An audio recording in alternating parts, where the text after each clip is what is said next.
We have our new Vampire the Masquerade story to present all throughout spooky season.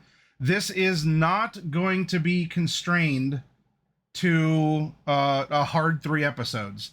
Will it take 3 episodes? It could, but now that the player base is settled in, we have a pretty solid set of characters and a direction for more stories. We're gonna ride this one out, and then when it ends, we'll think up of another short story to go on. We'll schedule it, and we'll do it again sometime too.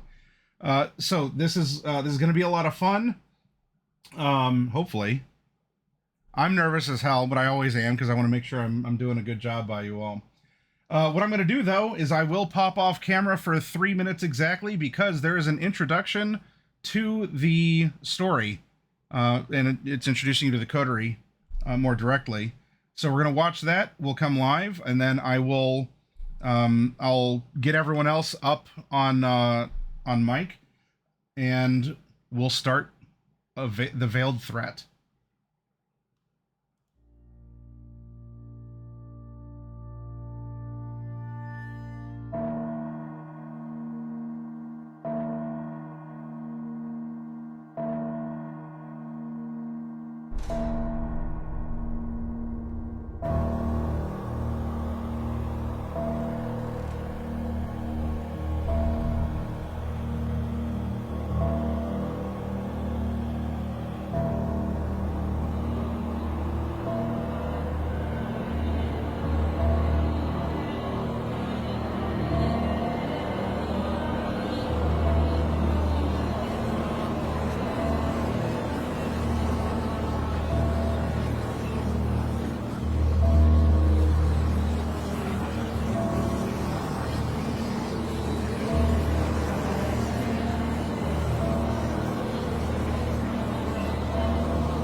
All right, and we're back. I hope you enjoyed that. It sets the mood for, well, very specifically this short story, but it is an overall introduction to the coterie. And tonight we are going to be making the coterie official in Cleveland. It'll be a bit of a grand celebration here, and I'm going to unmute. There we go. You have some background music here from our landing page, and you should be able to hear all of the players. Now, for those of you in the audience, the things that you see in here may be different than the things that I see in here. So if something needs adjusting, please let me know, and I'll see what I can do to work some magic on the side. But sit back, enjoy. We're going to be streaming for a couple hours here tonight, and we'll see where the story takes us. So here we have our Devil's Due, and more specifically here, as we go through introductions, we have our cast lined up.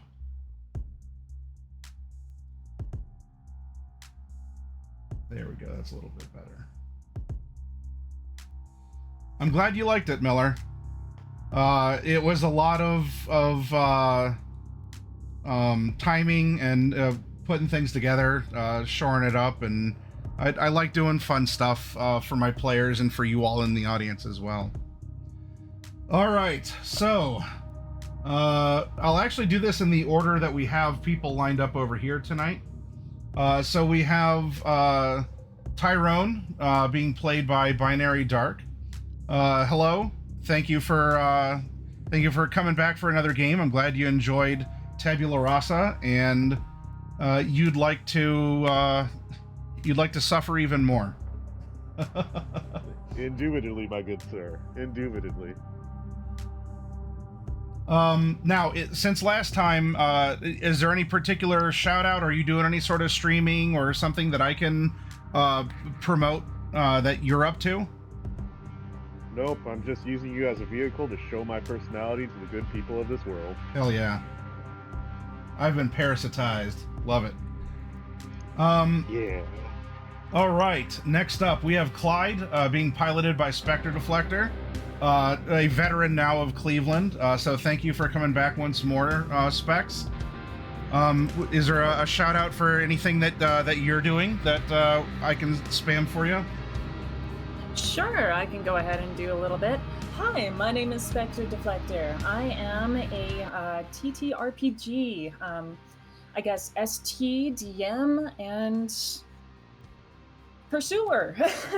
I also do illustrations for tabletop role-playing games and frequent a lot of these different connected discords.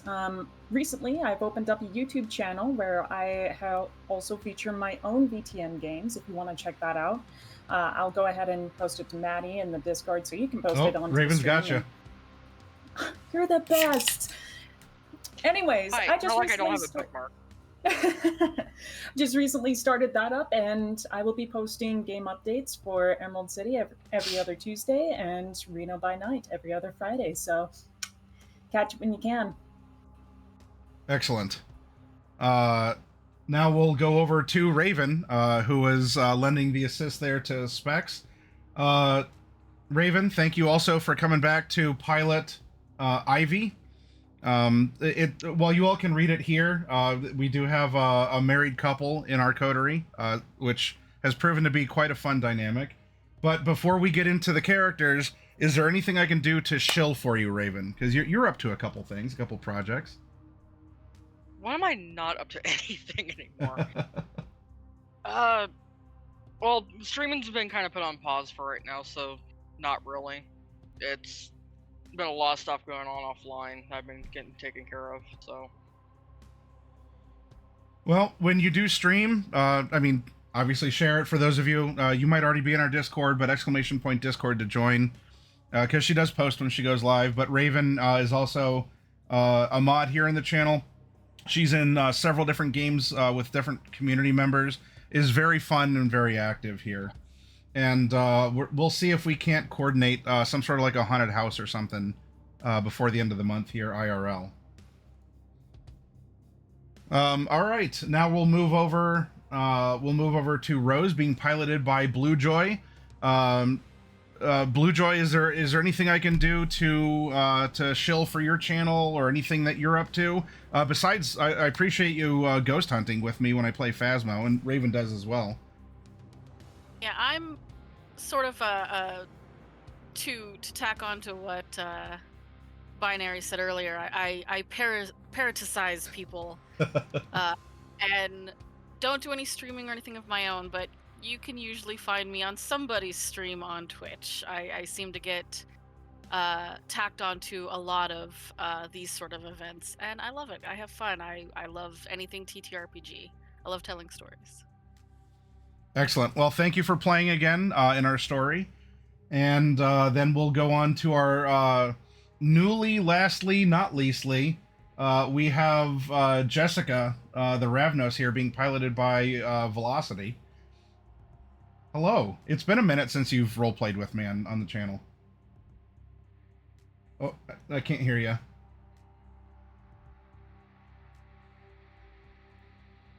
Of course, we forgot to unmute ourselves. Hello, yes. It's almost like it's been like half a decade or something, you know? Yeah, it's been a bit here.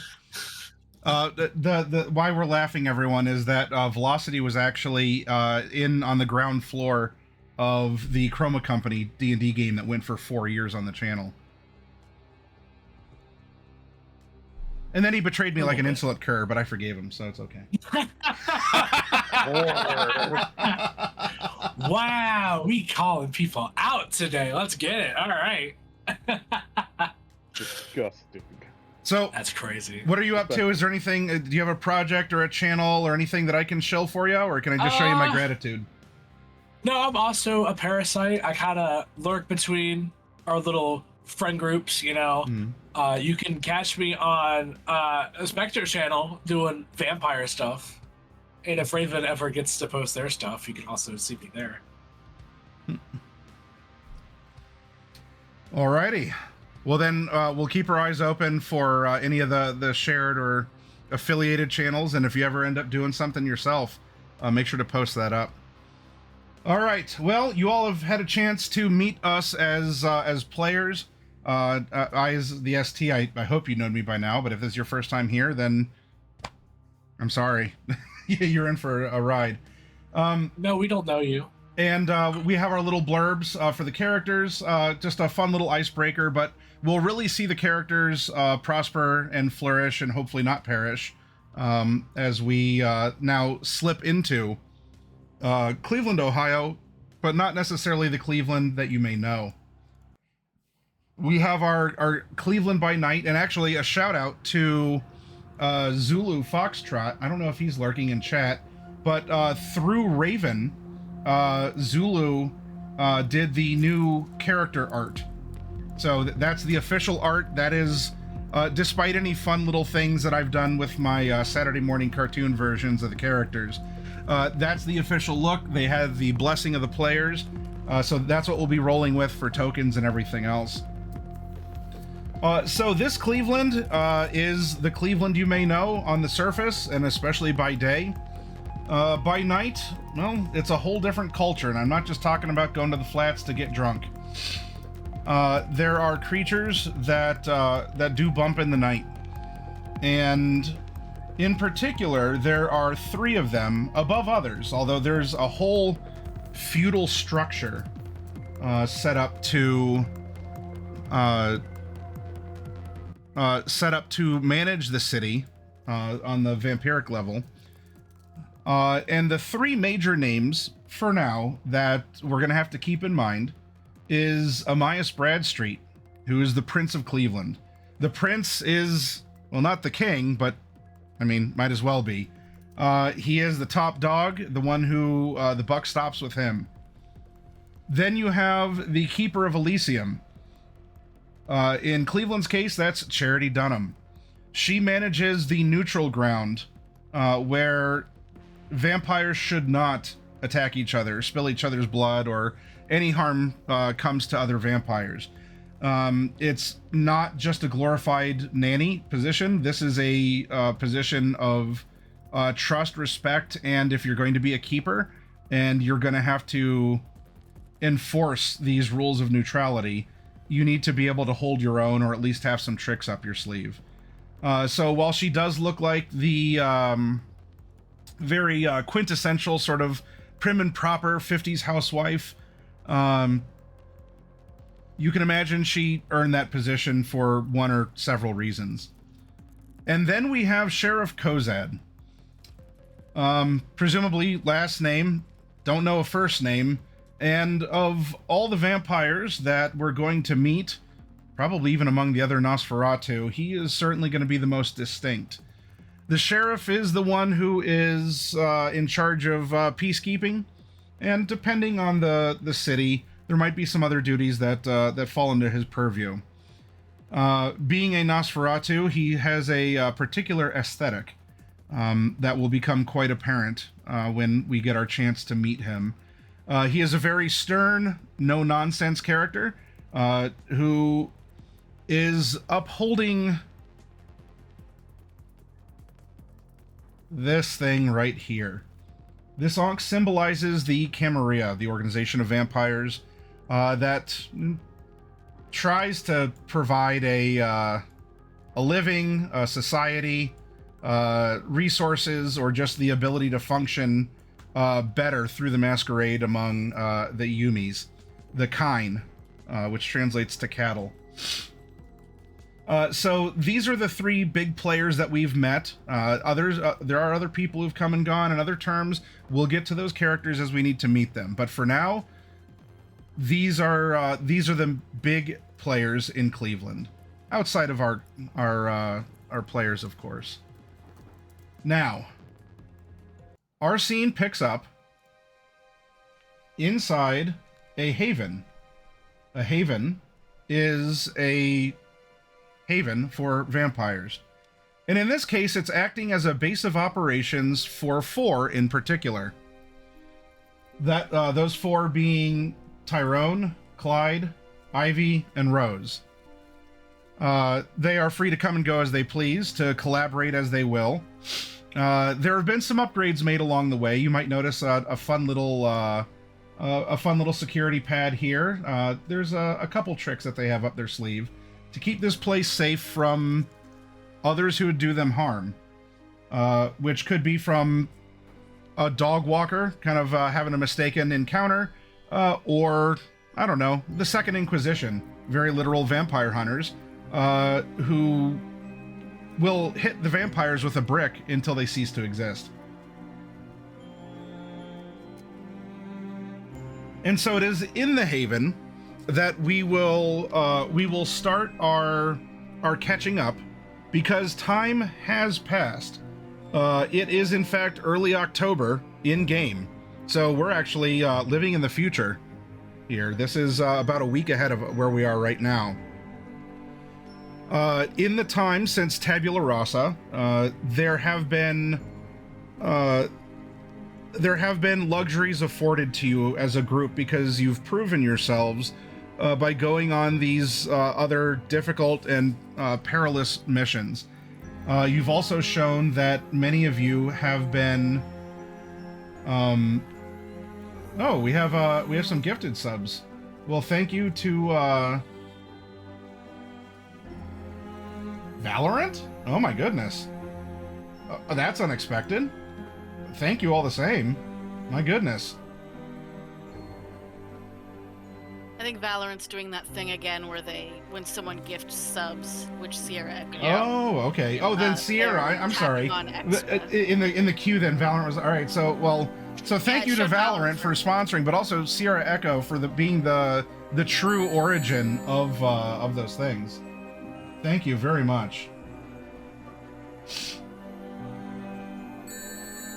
Do I not have an alert box up? I'm hearing the noise, but I'm not seeing. Apparently you don't. I guess I don't. Well, shoot. Well, thank you very much. And there's a hype train incoming as well.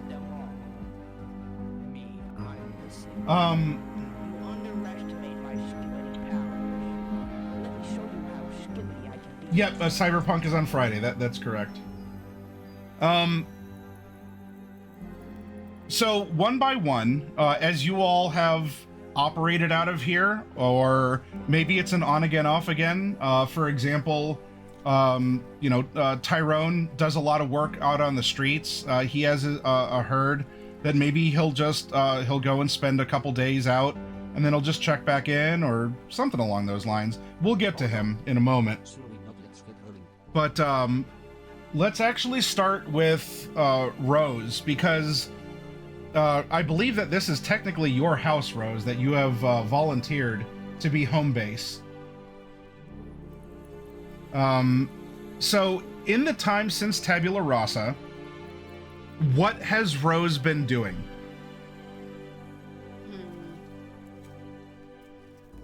Rose has been doing her standard nightly activities, you know, going out looking for troublemakers, sort of doing the neighborhood cleanup, vigilante style justice that she so enjoys, and probably dodging some people she doesn't want to see as much as she can. And who is she trying to avoid? Primarily her sire. She is Yep. feeling a little at odds with him lately, and you know, some things have been, you know, raised as a potential for her, and she's questioning things.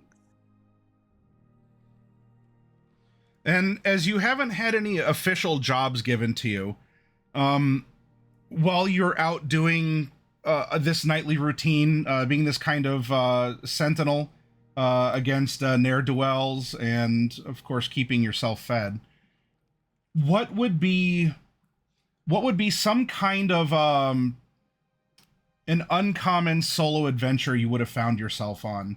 I mean, besides, you know, picking off, you know, people trying to like scam or hustle, or maybe you drop in on someone who is being very mean to another person. What would be an uncommon solo event that you would have encountered? Maybe you only witnessed it and you didn't interact, or you did interject yourself in some way. We'll say during one particular evening, you know, she was tracking down someone who seemed to be a gang leader in the area, and she was trying to get more information on them, and sort of, you know, if not shut down their operation, at least, you know, put a little hurt on them, make them think twice about operating in this neighborhood.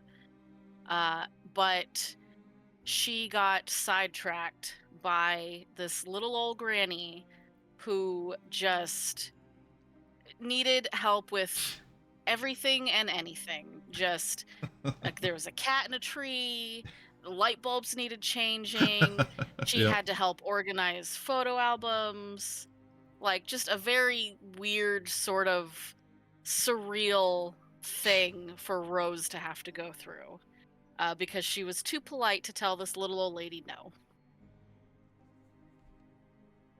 Well, perhaps at the end of that night, it proves that you still have at least several shreds of humanity remaining, which is more than what some other vampires could say.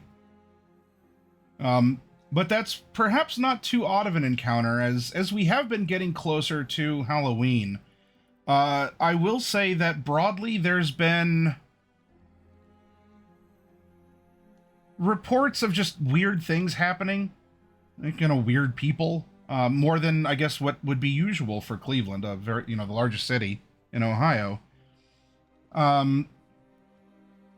Nothing that's made any sort of official records, but for any of you out there who might have a point or two in occult, you can always check out the hot sheets, which are the tabloids, or I'm sure there's certain hangouts, metaphysical or otherwise, where people might be getting weird vibes, or people just gather together to share rumors. So perhaps the unusually insistent granny is anecdotal, or a symptom of something going on as Cleveland approaches Halloween. Now, while we have you here, I am going to take you out so you can show us how you feed. We're gonna do a feeding scene here, and I would like for you to tell us how does this go down for Rose? You know, presuming everything is optimal, that you're able to get any particular, you know, prey exclusions or favorite areas to hunt. How do you go about getting a meal to stave off one more night of hunger? Rose has her typical haunts, much in line with her vigilantism. She recognizes certain people, and her go-to is to find those individuals or friends of those individuals, and just make a noise, make a scene, like she's in distress, and wait for them to take the bait, and then she just launches out of a nearby alley, grabs them, and takes what she needs. Alrighty. I think we can accommodate that. So on this night, a night like any other, there's no particular call to action. Whether or not it's a relief that you haven't heard from or seen Angel in a while, it's been quiet. Maybe a good time to reflect, or especially heal and recover after what happened at the Lakeview Cemetery. But it is a night where you do need to top off. As you roused from your slumber, the sun set. It's time to go out and to maybe collect info. Do your usual patrolling, but it's always wise to stay full. So we're gonna go into a scene. Let's move this here. Cleveland offers many different types of locations. There's plenty of industrial areas, abandoned or currently in use, marketplaces, a vibrant downtown, very rich houses, just your common lower middle class neighborhoods, just being out on the street as well. I presume then, with you having this alley cat behavior, you want to find a place with alleyways. Would you like to go to a downtown location? Absolutely. All right. So we take you downtown, and what is the scene that you want to set up? What? Because you're kind of like, I forget the bird. There's like a bird that pretends it has a broken wing in order to get a snake or something closer to it, and then it like pounces on it. I know what bird you're talking about. I don't recall the name of it either. But yeah, basically, I will sort of look around till I notice the type of individual that usually is causing trouble for others. Maybe I see some exchange of money and goods that are illicit or otherwise not good. And I stage a loud conversation on my phone. Just, yeah, I'm looking for you. I'm not finding this address. Where are you? And just sort of, like I'm not paying attention, wander into a nearby alley and just wait and listen to see did anyone take the bait? Do I have company? And Sure. If I hear footsteps, I hide and then make my move. All right. Let's have you. Now, this isn't your feeding check, not yet. Hopefully we're gonna get there. I want you to put out that kind of vibe. I want you to either put on the show, to project something, or to deceive. I'm open to what you would like to roll for it, but as you are making a presentation, you're casting the line and the bait. Let's see how successful this is to draw in a ne'er-do-well. What would you like to roll in this case? Looking over your certain skills or specialties or other aspects of your character sheet. I'm thinking she's probably relying on like streetwise and maybe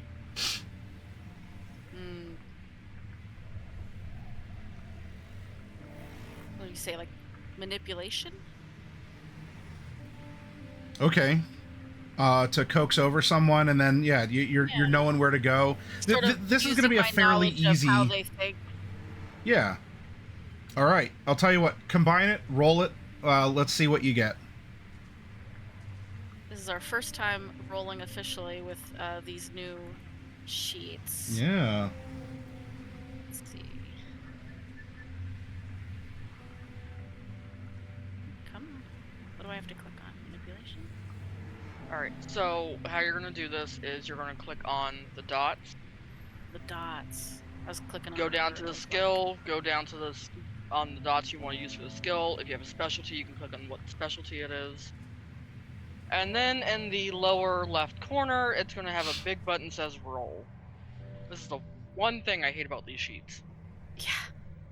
I don't think I have any particular specialties that would key in here, so let's just go ahead and roll this. Hey, there we go. All right, 2 successes. Perfectly fine.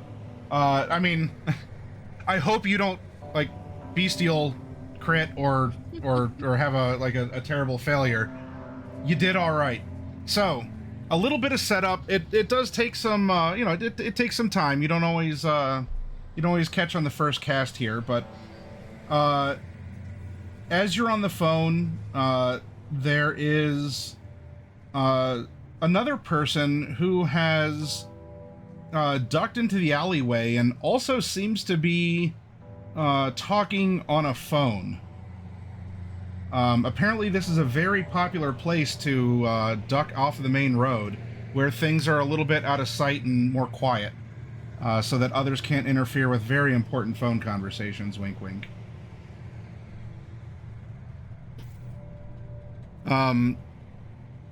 Though judging from the adorable little charms hanging from the phone, ones that you're pretty sure you're a rather keen observer. That was most likely from the lady that this guy bumped into on the street earlier. And it seems as if his phone, which has the same charms, he ducked down the same alleyway and is having a conversation as well. And he is walking towards you, but he's totally on the phone. As soon as he gets close enough, I'm gonna reach out and try to simultaneously grab him and the phone. I want to try to rescue this woman's phone and see if I can't maybe track her down at some point and quietly get it returned to her. All right.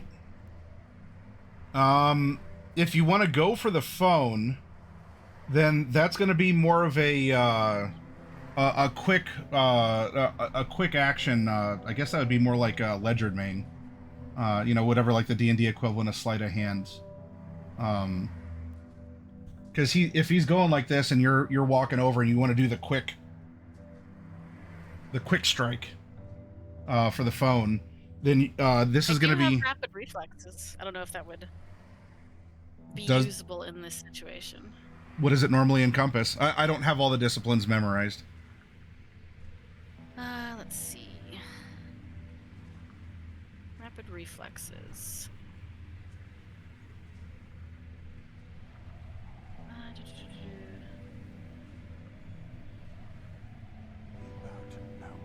I think it's more reactionary. Like when something is coming at me, I can try to dodge.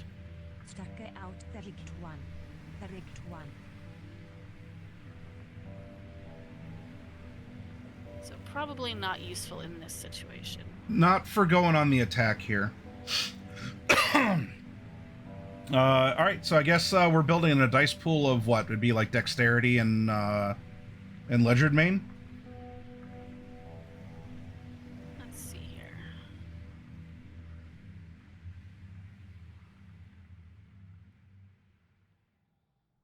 Unless you just want to clock him in the face and then take the phone after. But if you're going for the phone first, or you want to act first and make things a surprise. Yeah, I'd rather take him out than, if the phone gets smashed, it gets smashed. Okay, so you just want to go in for the bite. Okay, so this is now more of the direct your direct feeding roll, which I believe is what, brawl based, because you do spring out and it's a very classic vampire. You spring out, blah blah blah blah, and you bite the neck.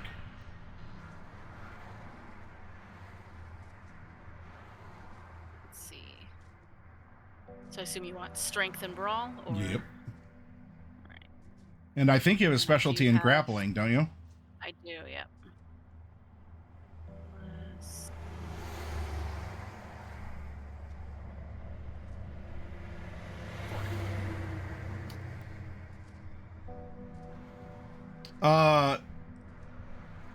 For a fast moment, you go from talking on the phone to baring your fangs.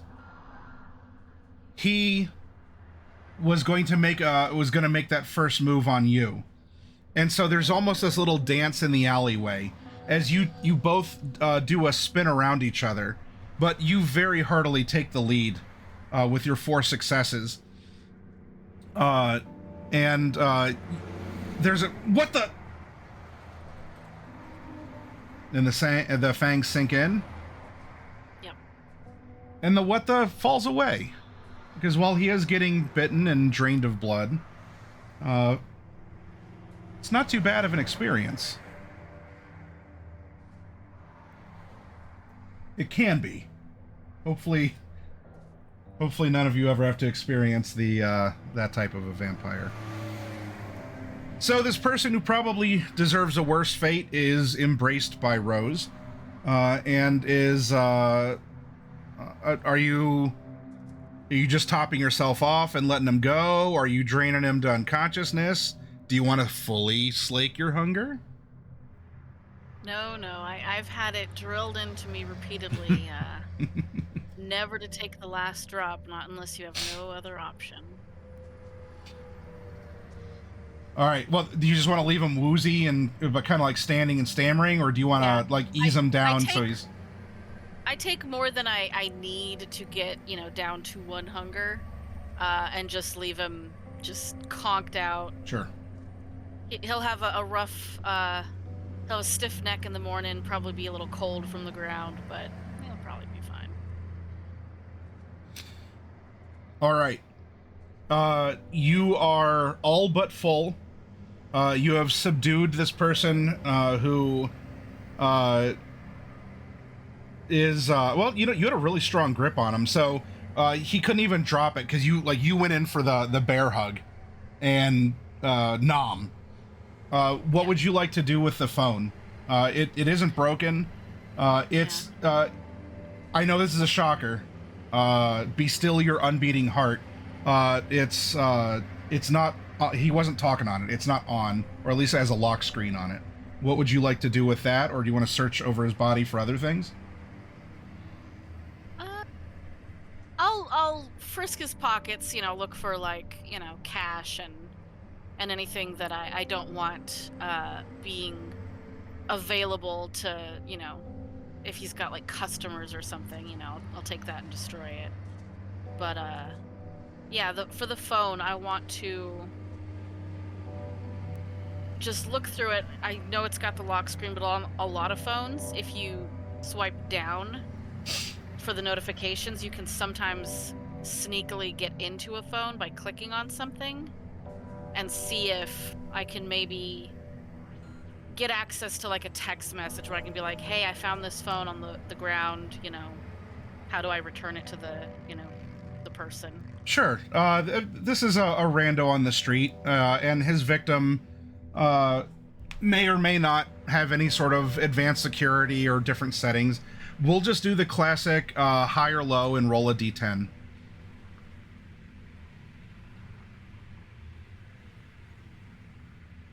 All right. Let's see here. Get to where I can actually. Are you gonna roll or am I gonna roll? Yeah, I'll roll it. Do you want high or low? Okay.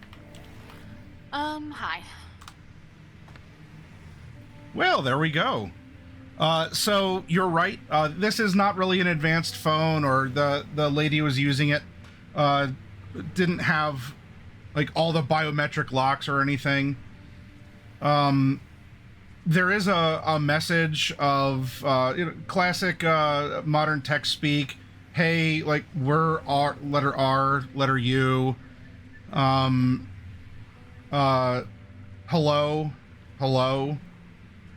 So seemingly the phone, whatever she was doing before, but you are seeing that there is a contact. We'll say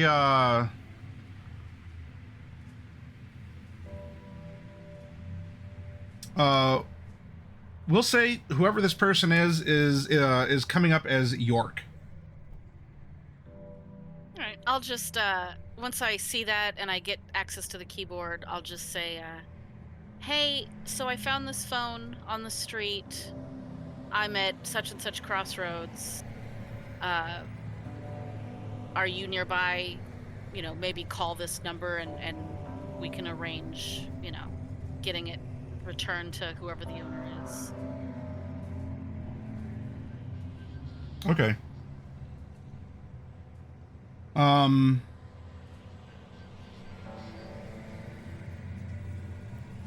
Boy, this could turn into a double dip opportunity if you were really hungry. So this person named York tells you that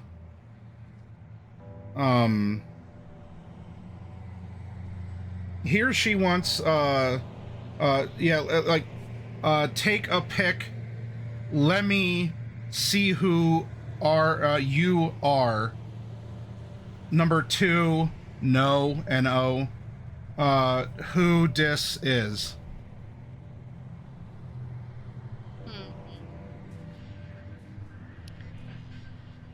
I respond, "Yeah, I'm not gonna just send pics to some random person I don't know. Like, do you want to help your friend get their phone back or not?"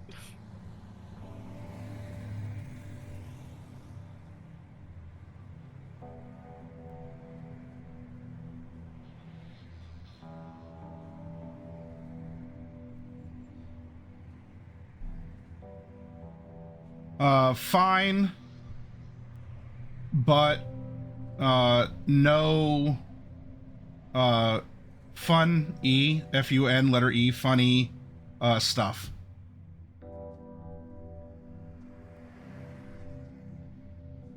I respond, "I can literally just drop it off at an address. I don't even have to talk to anybody or go in." Cool.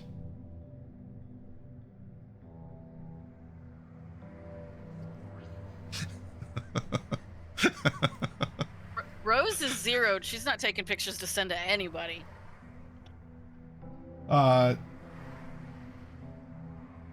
Whoever you're talking to, despite living in an age of autofill and autocorrect, seems to be willfully neglecting the English language. And also... They have trained their autocorrect it's speak terribly. baffling, these humans, I swear. So the cool just sort of lingers as this person is not picking up on... Like, you said, oh, I could drop it off, and you just get cool back. I respond, "If I don't get an address from you, I'm just going to turn it into the local police station, and your friend hopefully finds it." Oh, shit. No. You are good. And you'll get an address later.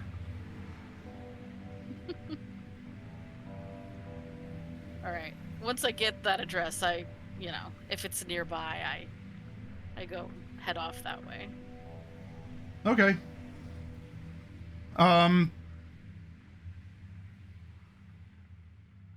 In addition, I mean, you get some pocket money. I mean, for whatever good that'll do you. I mean, it's not like you're gonna go to McDonald's on the way.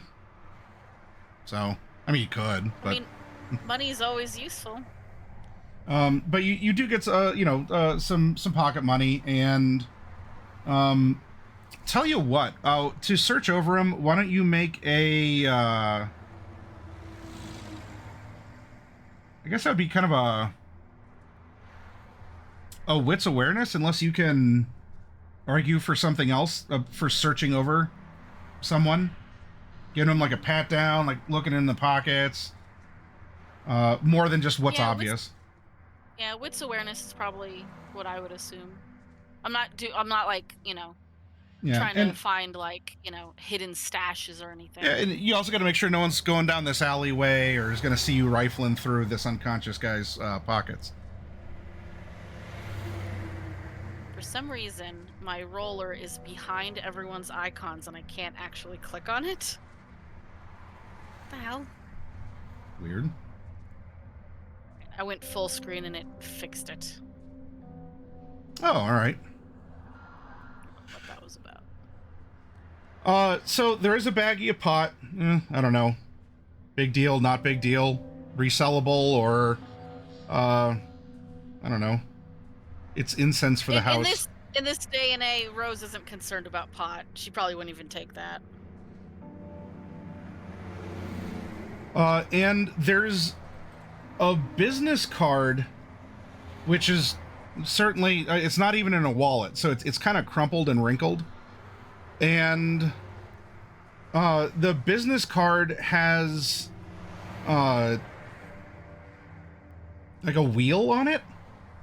It's kind of a maybe it's like hand drawn or something, but it seems to be on this like tan, crumply, like edges dinged paper. Kind of a bunch of scratches that make it look like a wheel made of like sticks or something. Doesn't look very professional. And the time I've spent with Ivy in particular, and all the books she has, and knowing where her interests lie, have I seen this sort of icon before?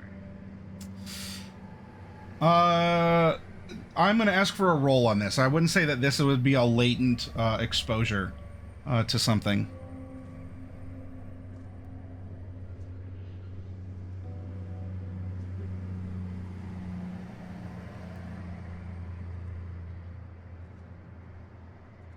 Oh, but this would definitely be a cult. I was gonna say like wits occult maybe, or intelligence. Intelligence, yeah. Intelligence. And I don't believe I have any specialties for that, so it's just 3 dice.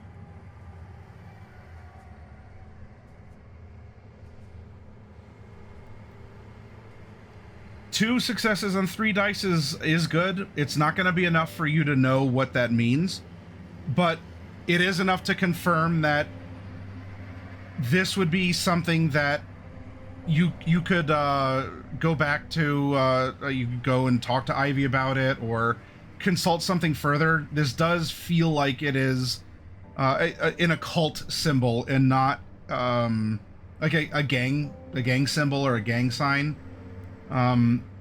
It just the way that it's just randomly there, and it's giving you the occult heebie-jeebies. So you don't know what it is here on the street, but that is the correct direction to take it. I carefully, sort of, without touching, the symbol, because, Rose doesn't know how all that stuff works, but she just sort of smooths it out and folds the card in half and tucks it into her pocket so that she can, maybe ask Ivy about it later. Like, hey, what is this? Okay. All right. Well, you're fed. You have some the full belly, some pocket change, and a weird card.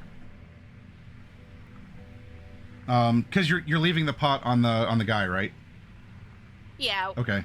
She's, pot's sort of getting to the point where it's legalized everywhere, and pot was never really an issue. Let's be real. Okay. She's much more concerned about glass and other smokables and injectables. I hear there was something really nasty in Detroit called flan. Hopefully that never comes out to Cleveland. Man, talk about a shithole of a city. They got stuff like that out there? Oh my gosh. 2 out of 10. I like flan. Wait, what are we talking about? All right. Well, speaking of going back here to the Haven, It is another fine night, under no particular duress or stress. Let's pop over to. We'll go down the line the other way. Let's go to Ivy, who might not even be at this hideout because you also have your own house. So on this particular night, where are you? And under again, you're under no orders. This is, well, I don't know whatever your new normal is since Tabula Rasa. You might need to explain that because shit got weird. But you do wake up, wouldn't you know? You will want to feed.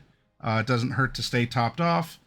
What are you thinking, and what are you doing here on a normal night for Ivy? Well, on a normal night, she's working one of two jobs. She is still a forensic tech, but Clyde being Clyde, she took up another job and managed to shift how she feeds in the process, probably making him a lot happier in doing so. Okay. She's never been a fighter of any sort. When she's not doing that, she's just helping him, helping the rest of the coterie around the new coterie haven. And what is your new job and your new feeding habit? She's picked up a job at a hospital. Started working night shifts there, and as such, her new feeding style is known as a Grim Reaper. She feeds on the sick, those who are close to death. So then, what? If they're still alive, I presume then you're not in the morgue of the hospital. Are you kind of a nurse or like a technician who would go into the ICU and oh man, this person flatlined. Oh no. You'll hit the whatever the coding button after you had your feast, or what? Something like that. Nothing that required her to go and get a degree for. So. Or is this hospital or hospice? Hospital. Hospital? Okay. She thought about doing hospice, but not yet. Okay. So it's an average work night for you. You show up to the hospital, and as you are making your way there, either you're taking the 210, 2 feet 10 toes, unless you have more. You can have more toes after what happened in Tabula Rasa if you want them, or less. No, she opted to return to as normal as possible. Take us into. You could have opposable toes. Opposable. I'm not going monkey. No. Return to monkey. Yes. Take us into your mind as you're on your way to work, and you think about an uncommon thing that happened between the winter time of Tabula Rasa and now that we're in the autumn. Mechanically, this would be a solo encounter, something that you feasibly could have done yourself. You don't need exceptionally lucky rolls for it, but maybe it was stressful, or it was just strange, or really funny, or it could have even been almost lethal. I'll let you make that decision. But as you're going to work this night, reflect on what uncommon event happened in the time between the games.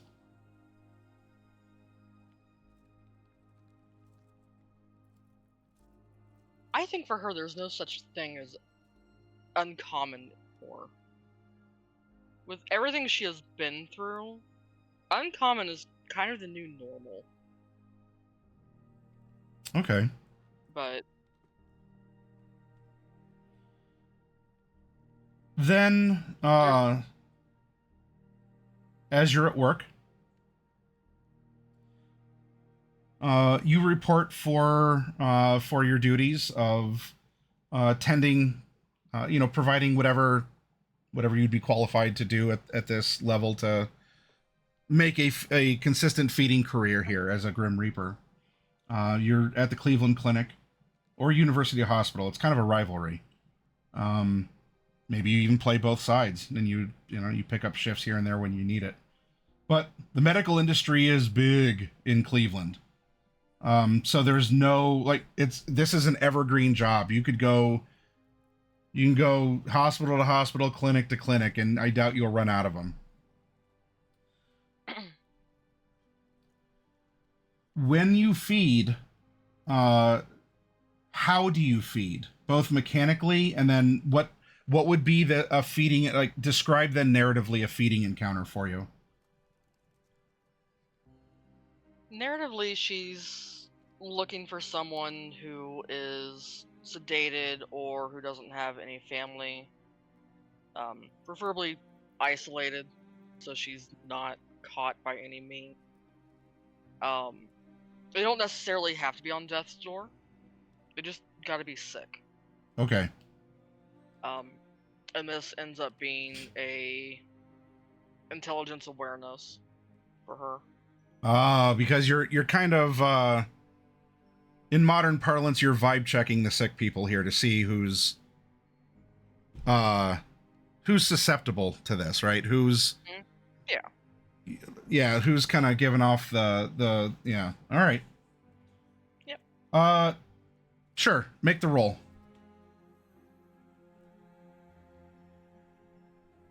Death specialty. Why not?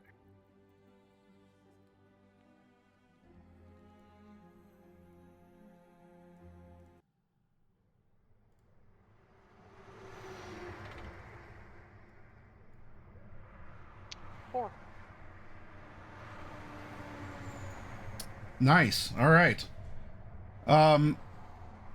Well, the person you feed from is certainly a lot less wiggly than Rose's. Let's see. You find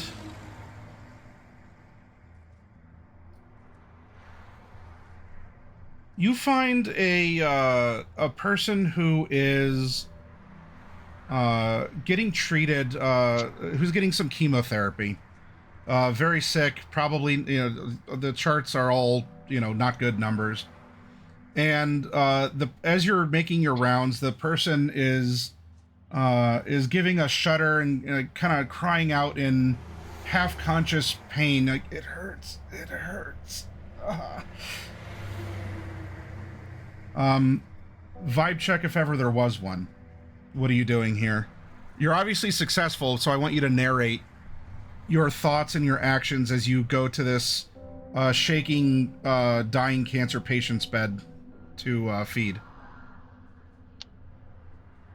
She's comforting them as she works, checking any equipment in there, and she's going to pretend to lean over to adjust the pillow, adjust the bed, and sink her fangs in.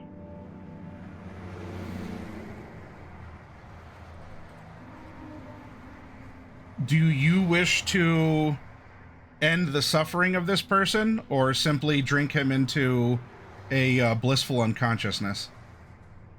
She's just taking it a little. Okay. Not too much as to where harming. Okay. But she will, since he was still pseudo-conscious, erase his memory. Okay.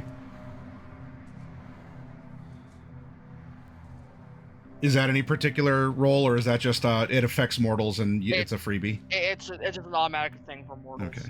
Usually. All right. Well, I suppose as the ST, I could let you psychically bully a cancer patient for free. I won't have you roll anything. So you ease the man's pain. He does stop shuddering and murmuring, and you've calmed him. In a weird way, you are a medical leech. Yeah. High lethality? Oh, then thank you for renewing as well.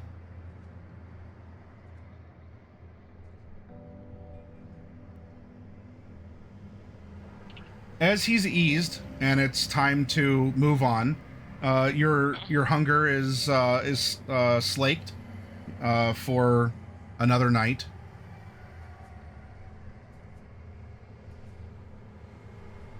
Make an awareness, a wits awareness.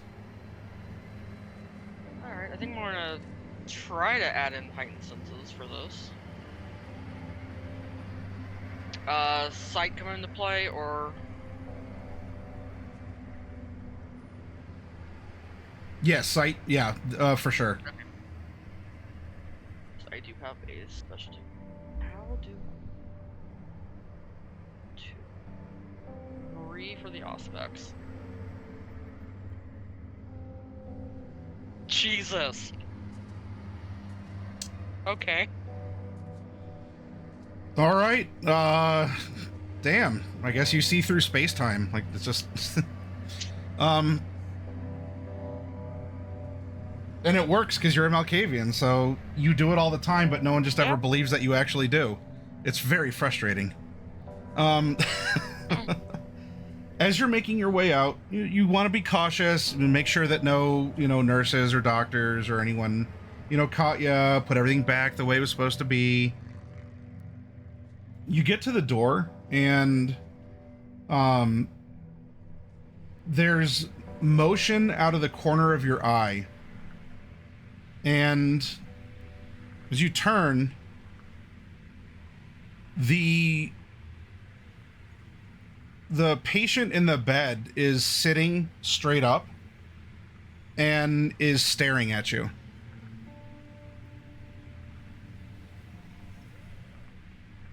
There's something else you need?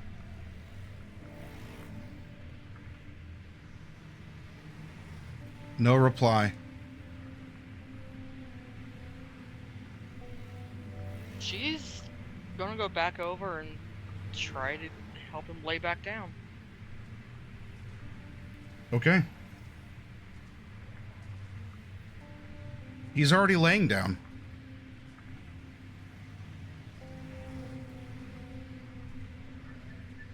Oh no. No. We're not starting this again. And she'll start to make her way out of the room for the second time.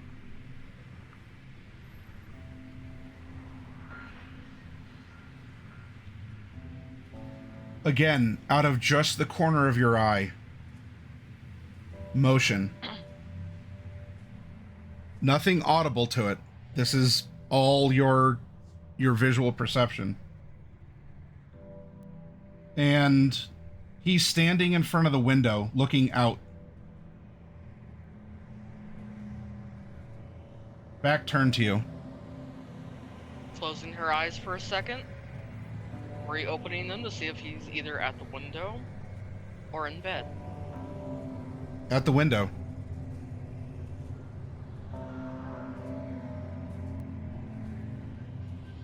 She'll go over to the window to look out. At this point, she is not convinced he's actually standing there.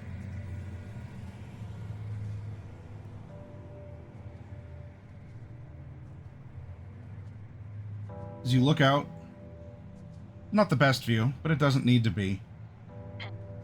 You kind of walk up and you're standing beside him, maybe trying to find what he's looking at. And there's a reflection of a face in the mirror to your side, so in the periphery, with strange brown eyes.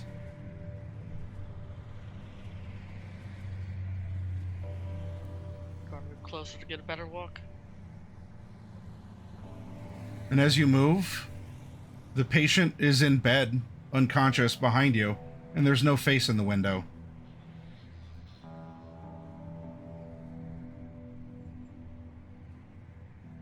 Okay, whatever the fuck you are, not here. For the third time, hopefully third time's the charm, she's gonna go leave the room. So you had 8 successes? Mm-hmm. The eyes kind of looked like acorns.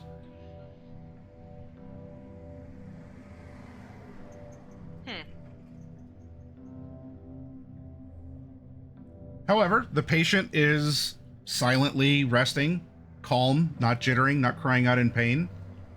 You did a good job.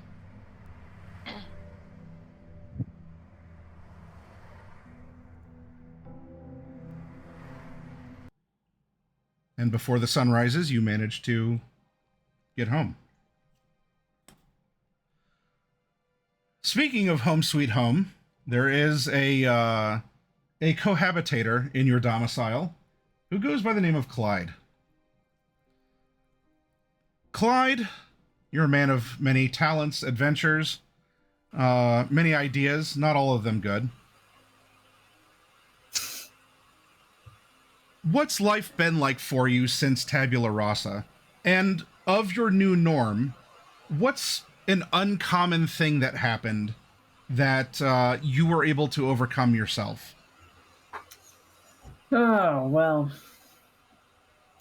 Some things that have been going on since the whole debacle with King and all of that, and almost fucking losing my wife. Yeah. Am I allowed to curse? Yeah. Yeah, this is a mature good. stream. Yeah. Wonderful. All right. What I've discovered is, this whole being out and upfront and in-person thing, it doesn't really work out when you're, when you look like Smeagol from Lord of the Rings. So, most painful moments of my life. What I went ahead and did is, I figured I'd change things up a bit. I could still drive just fine. I could get my foot to the pedal, thank God. I don't think I would manage without it. So I've been changing my habits a bit. Figuring out what do I need to do to make this whole situation work long term. Is this kind of a settling down then? Like long-term thinking, kind of shifting perspectives to... Yeah. Coincidentally, before I met All Eyes, I've been thinking, spending most of this whole unlife thing with this sort of idea that unlife is short-lived. I'm gonna be here and then I'm gonna be gone and I'm gonna have superpowers. But marriage changed things. Ivy changed things. And I want it to last. I want as long as I can get with her. So yeah, I did settle down quite a bit. Went ahead, took all that money, then fame and fortune that I got from racing, put my name on a whole entire brand. McCoy Automotives. It's got a ring to it, don't it? It does. Yeah, it does. And now, from that, I think a lot of good stuff has come from it. Honestly, I've still got a couple of the same contacts as I used to, but now things are a little bit more easy to get by with. I got more money to work with. I got a little bit more, just people I can call up in any sort of given moment, give them a ring and be like, hey, I need this made.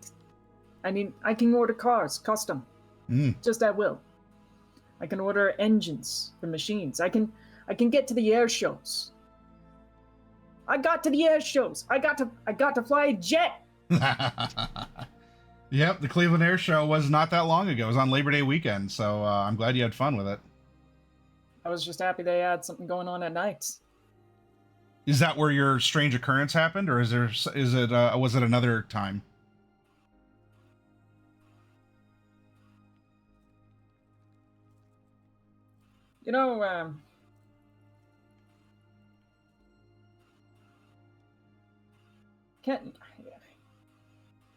What?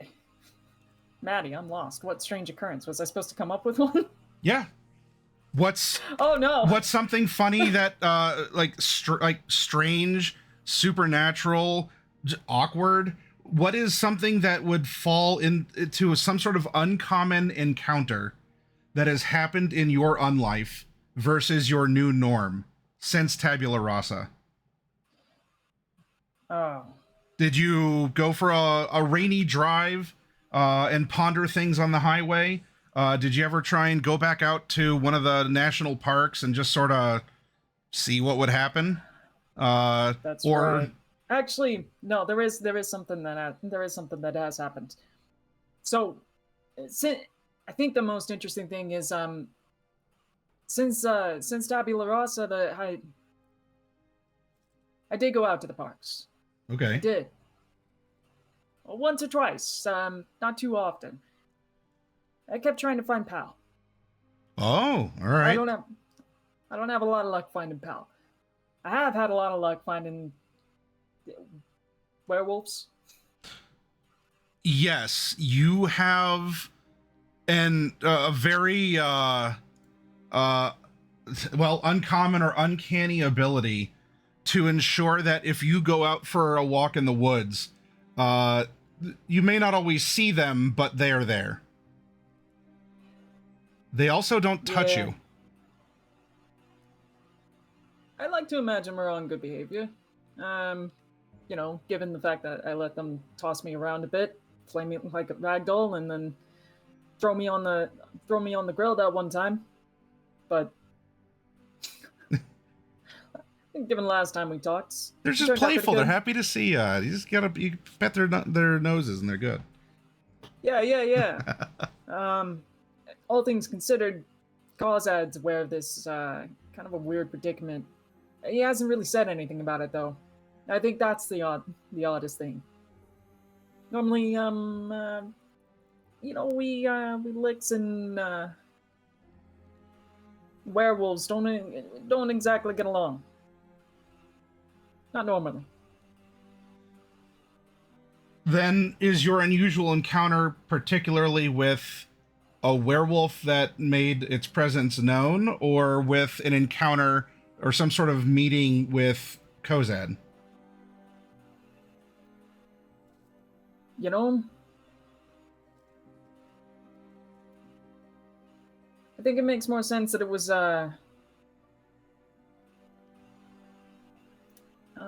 it was with Kozad. Okay. Well, you were doing some work for him as sort of an honorary scourge. You're being sent out to prove your worth, which you've done time and again. You're certainly willing to put more than skin in the game in order to prove your convictions and your loyalties. So sure, you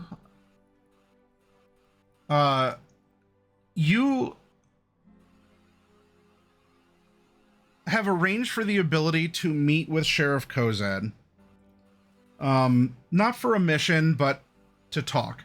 Maybe because there's been enough weird stuff and you have kind of an in with him, he was willing to listen. So this must be the night that you're going to meet him, and you probably shouldn't do so hungry.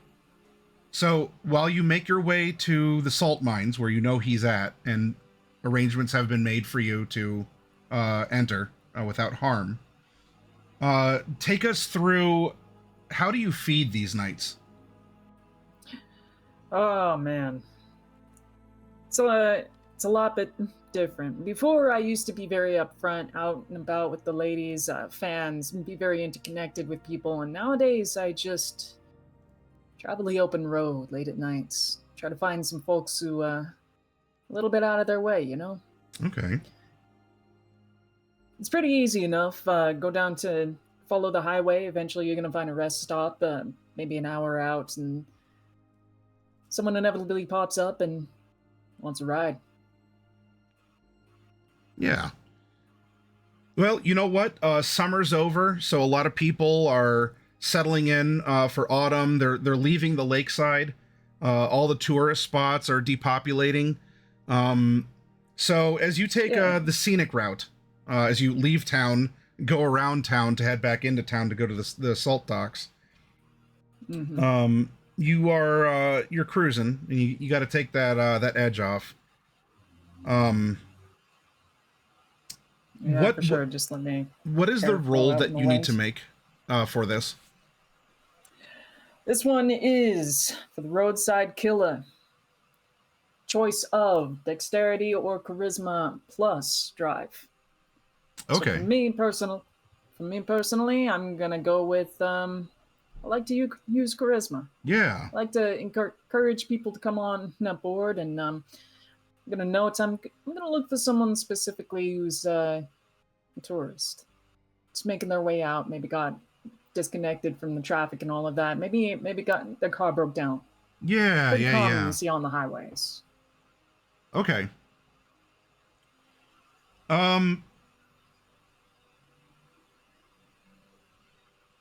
So you go out for a cruise. You are actually, we'll say that you're out on Route 2. That goes east and west. You could ride it through even Toledo and continue on from there. And on this particular night, you know that this is when you would get some Cedar Point traffic. There's this weird little shithole city called Sandusky. I don't know. It's a blip on the screen. But people go there for roller coasters. And, so people will travel, and then after the park closes, they all hit the roads, and if they don't have a hotel in town, it's just an hour away from Cleveland, and you could effectively meet them halfway on the road. And you're not going to get too many more prime nights of this, because their Halloween weekends only go until the end of October. Hashtag not sponsored, everyone, but it is fun. And it just so happens that as you're cruising, there is someone pulled over to the side of Route 2 and has the hazards going. Doesn't have anything fancy like flares or the little triangles. And wouldn't you know, even one of the headlights is out too. So this car is not going to be in good shape. The hood is up also. And there's, as you see, there's a young man who's just looking very curiously. In your professional opinion, he probably has no idea how an engine works. Just millennials, don't even start me on Gen Z. Lost skills, really. Just, none of them know how to get under the hoods. Yep. None of them do. But they make blood. And so this kid is just sort of like looking. And like as you're kind of pulling over, he's just pulling out a phone and is making like big motion. So not that he's calling, he seems to be like scrolling or something on his phone. Well, I'm gonna go ahead and get on the foot side of the road here and park it. Go ahead and put my hazards on too. Get out of my vehicle. This one now is let me give you a visual of what we're driving now. Her name's Vendetta. Sleek black Ferrari SF90 XX Stradale with black fire combustion. I'm gonna have to. Go ahead. Beautiful thing. Sleek is smooth, dark, beautiful. It's got the, it's got the chops. Whenever I go ahead and rev the engine, you can hear it popping. Fire coming out the combustion engine. Beautiful stuff. Go ahead and slow my roll right up next to this guy on the foot of the road and get out and come on up. Hands in pockets, cool as can be. Hey, buddy. Look like you're having a hard time there. Wouldn't you know it? I'm just getting off of work, and you can actually see that he has a uniform in. He must live, I don't know, enough that he'll commute in to get extra hours in the waiting season here. But he even has his name tag on. He's got his Cedar Point uniform on. I just wanted to fucking get home, and now this. Please tell me, do you know how to? I mean, look, I got a little bit of money, but like, can you do something to help? I'm not finding anything. You know Like, what? some of these self-repair videos are like 5 minutes long. Yeah, it's a little bit dangerous out here to be working on it right now, and just don't exactly look road safe. So, how about this? I got a couple buddies. I know a couple guys who could go ahead and tow this back to wherever you live, and in the meantime, I'll take you back. Wait, That sound good with you? You own a towing company? Well, you must own something. Look at that car. Holy shit. Yeah, I know a couple people. How about it, champ? Just jump into the passengers. I got you. Well, I mean, like, yeah, but shouldn't you call the people and, you know, I got to sign a form or something? Yeah. Just give me a moment. I'll give them a call, and you don't worry. You have to sign anything. It's on me. I've been down on my luck before. I know how it is. So, and Clyde's just gonna go ahead, and he is actually going to utilize his influence in the automotive industry. Yeah. Yeah. He's gonna go ahead and give someone a call, just a random contact, to go ahead and pick up this guy's clanker here. Okay. And then, While you're doing that, I would like you to make an awareness. ooh, an awareness check. Because and this would be hearing based, because he's, this kid is also making a call while you're calling. Okay, so I'm listening to what he's saying. Okay. Yeah, to pick up on anything that he's that he's saying on his end of things.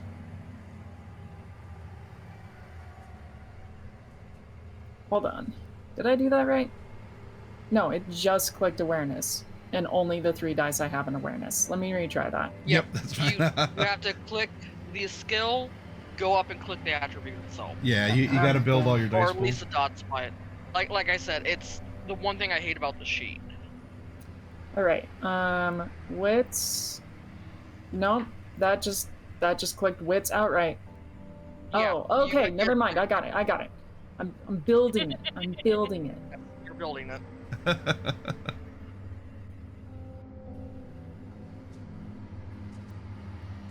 Roll. That's 2 successes. Yeah. Okay. Wits used to be better. It's not anymore. Yeah, so what you're able to pick up, he's calling, I don't know, probably a roommate, someone who's going to be on a similar social level. Mentioned something about being able to get a tow truck, and there's just this really cool dude who's driving a Mustang or something. It's a really cool car.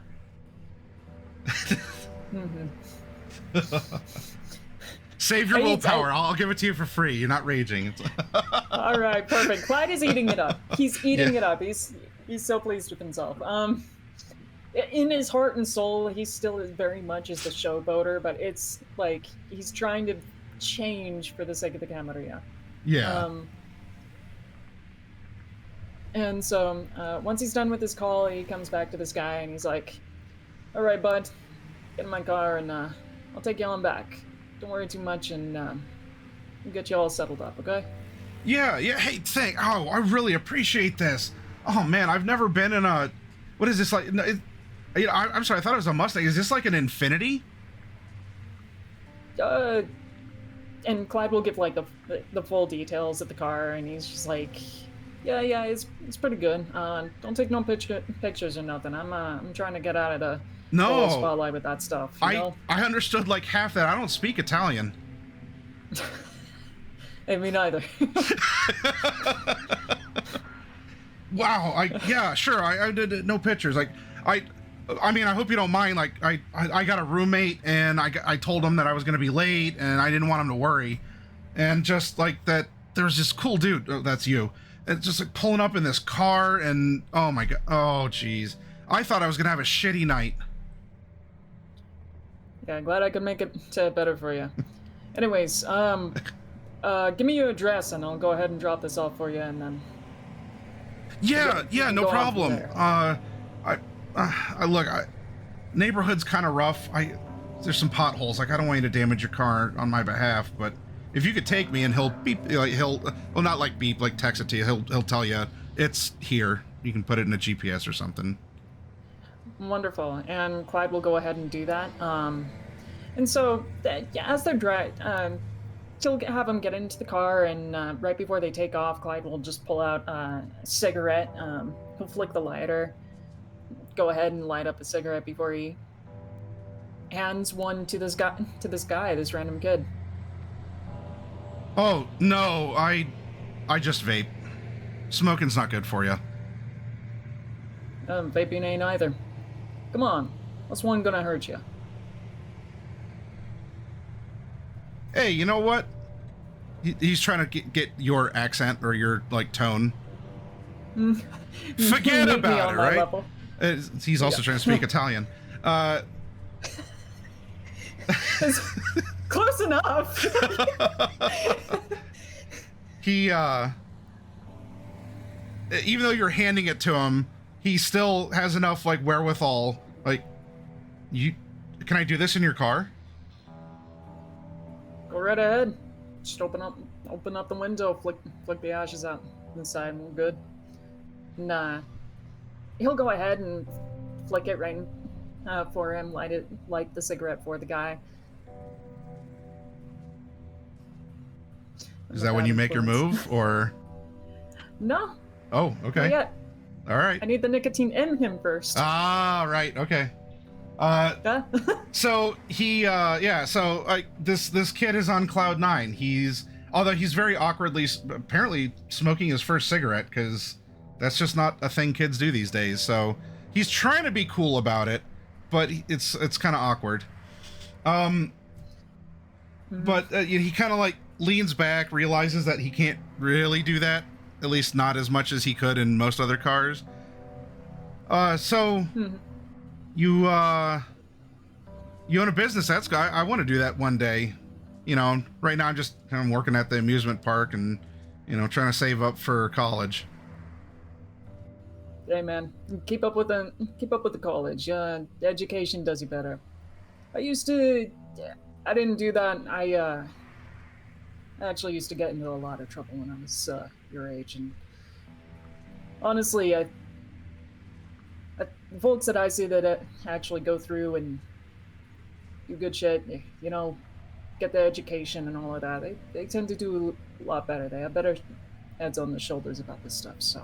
Yeah, but I mean, look at you. You can afford all this. You did pretty well for not going to school. Yeah, but that's not really. That's not related. It's something else. It's just knowing the right people. Get to know the right people too.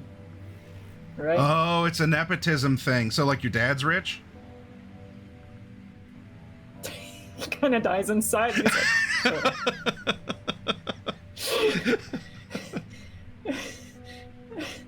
sure. Sure, kid. Oh. Well, I guess that's something. But hey, it's not like you're one of those evil rich people. You're giving me a ride. Yeah, there's a little bit of give and take here and there. Speaking of, you mind if I go ahead and stop in for gas really fast? I don't like letting this baby here get too empty. Oh yeah, sure. I gotta take a leak anyway, so I'll you pull in and you fill your tank, I'll empty mine. You kind of. He's just like, and low-key regretting his decisions once again. As he drives up into the rest stop, he's actually just gonna, before this kid gets out, he's actually just gonna suddenly grab his eyes, rake him back, and at that point, that's when he's gonna go ahead and latch onto him. Okay. Roll your hunt and roll. Yep. You gotta give him the googly eyes. Yeah, that's gonna be the charisma drive. Oh my gosh. Come in. Click. Roll it. Okay. That was 1, 2, 3, 4 successes. Why is it Wait, saying no, 2? that's not. 2. That's Okay. not 2. 4 success. My The bad. little 2. dots are fails. Yep. Yeah. Wow. Okay. Hold on. I will willpower that. You don't 'Cause need. I This wanna is look easy. He's wooed by you. Don't worry about needing like a 3 Okay. for. You're not technically in the territory anyway, but that's you're good. Like you didn't fail or like bestial on him or something. So All right. Cool. yeah, like that's all I'm really looking for is to see if it gets spicy. But you've made a good impression, and he's ooh woo for you. So so you give him the look, you draw him in, you go for the strike, and I presume you're not going to drain him dry. No, no, I'm barely taking anything at all. Really, it's just a little off the top. Okay. Is your intention to drop him off at his place or the gas station, or you can just leave him I'll in the drop ditch? him- Or No, heavens no. Once I take that blood from him, we're just gonna continue on our drive and, well, he's still dazed. Just drive off, sure. and I'll drop him off about like a block away from his apartment, and just continue to chat him up the entire time on the way back, and then once he's out of the vehicle, I go ahead and say, "You take care of yourself, man. Be safe." Yeah, you too. Like the whole time as you're telling him all this stuff, he mumbles like incoherent bullshit like that's poggers and hella and just stuff Clyde like has that. no idea Yeah. what any of these things mean. He It's a has whole no other idea. language. Just the empty like nodding like, okay. My roommate's gonna pog so hard when he. Oh my god.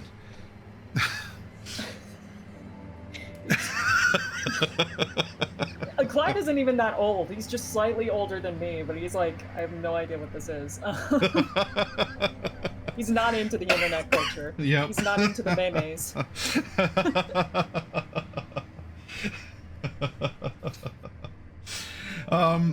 So you get him dropped off, and he kind of is in a happy stupor. I also presume that you actually called a tow truck and arranged for. Okay, Absolutely. yeah. He's All right. trying to be a decent person half the time. Uh, he said at the beginning, it's a give and take. So you get to the docks, and as you have permission to be there, you're sated, and I don't know how much of an impression that Damocles left on you, but any time that you see one of the actual, like the official scourges here, they all almost look the same, or at least in various stages of sameness. It's a really weird phenomenon. Clyde's, go ahead. yeah, Clyde's been stewing on it for ages. Like, for as long as he has known, like, the whole Damocles and Sheriff Kozad and all of that, like, all of that. He's just been stewing on it for ages. And right now, his ideas are, this is some government conspiracy, which is not a big leap at this point. There's a lot of government conspiracies he's been involved in. This is some sort of deal with potentially King, because he can only imagine King would be the other like creature in the entire city that could do something like this. Or Kozad is just straight up like got some crazy genes, like potent genes. Which is a crazy way to put it, but you are met by one of these scourges, or whatever, if you have your own thought or word for them. This one goes by the name of Hrunting.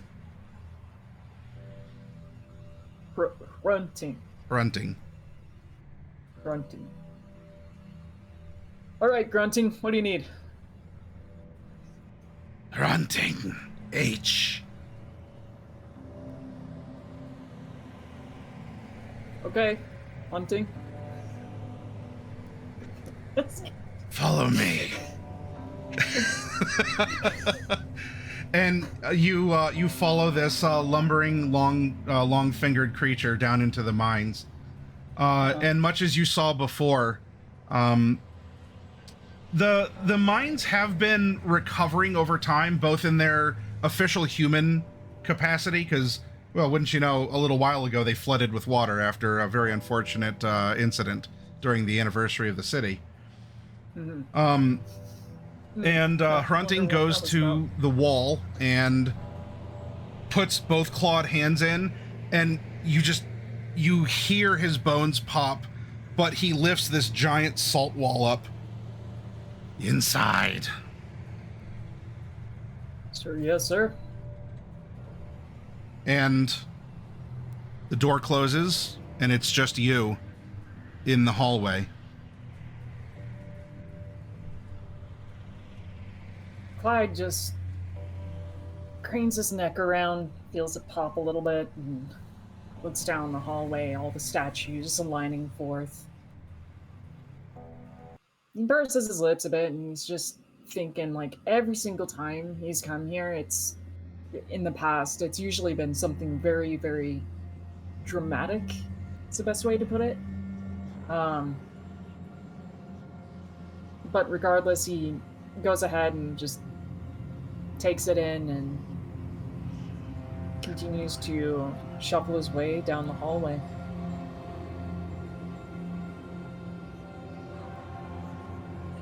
Memories of what this place used to look like are easy to recall. I mean, and you spent some extra time here, especially because you were piloting quite a heavy machine, kind of tearing down one of these as well. However, the current state that it's in, from the memories of it, you remember the hallway, and then of course you would get to the Chamber of Judgment. But in the current state of the hallway, what used to be very stark Art Deco, chiseled, angled, strong, with the way that the water flowed through the tunnel, the edges of the salt softened, curved. Definitely wouldn't say that Art Deco turned into Art Nouveau. There's certainly not a flower or other natural aspect to be seen in this salt mine. And the statues that were monuments to penance now look like something out of an H.R. Geiger art book, as the water had flowed, smoothed the edges. And while the tunnel has been repaired, in fact, you could even recall the efforts, because the tunnel was partially flooded when you came down here with the coterie last time, and you met your Nos friend. It's dry, and it just has this new look to it. Yeah, it's gone from Arch Nouveau to Arch Hell No. Yeah.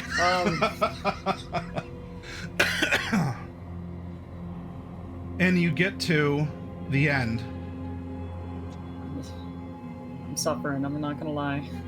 Up until this point. Oh, that's right. This is actually, yeah. This is exactly, it's ooky. Yep. Yeah, you're losing dice here. Yep. Yeah. The whole way through. And maybe even more so, because the chamber as well. You just see, not that it was ever pretty before, but this is a shell of what it used to be. The water damage. There's been an attempt to resculpt the massive statues, but they're half done, because the statues got up and left not the last time you were here, but on a particular event. They were chasing you through the halls here. So this still seems to be under construction, but at the same time kind of neglected. The chains are rusted. The old boiler door with the Camarilla Ankh in it. Like, it's also rusted. It hasn't been polished.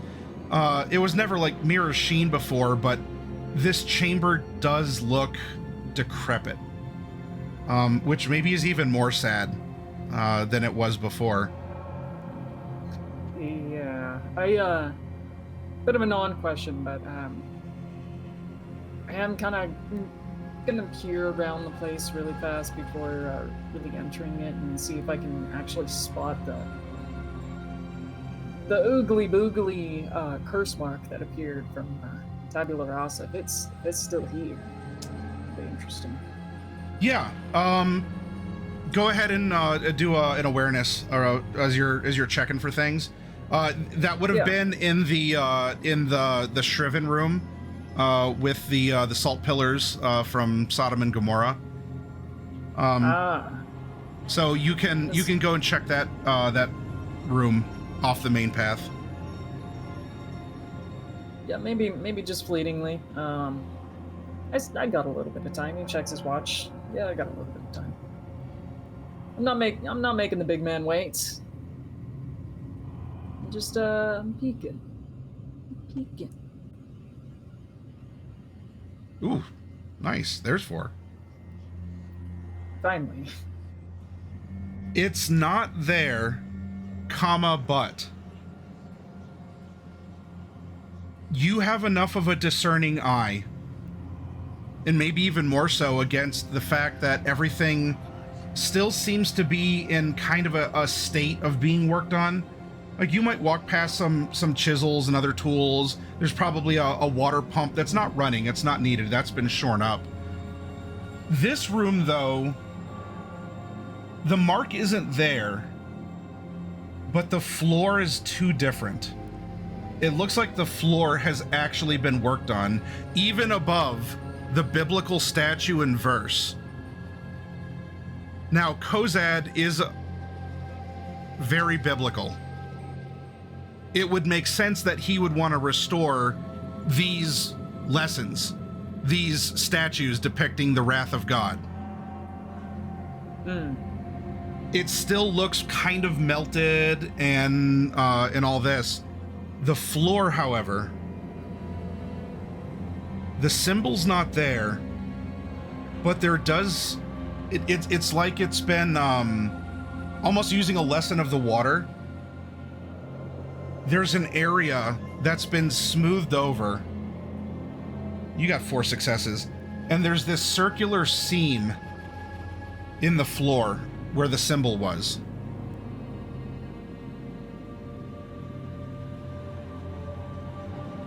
It's very faint. Your discerning eye was... Yeah, looks like it's been covered up. But I don't really say that out loud. I don't really do anything about it. I just look at it, nod, and move on. Try to put it to the back of my head like it's some bad memory, but it's a dream, nightmare that we woke up from, but it's hard to really put behind you, you know? Well, not to make it worse, Clyde, with your 4, like, when I say a seam, it's like where 2 pieces of distinctly different salt meet, but it's been tried to be smoothed over to look congruent.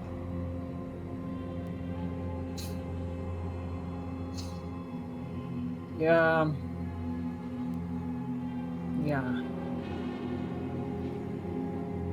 Yeah, that's probably never gonna get fixed. Sorry, Kozad.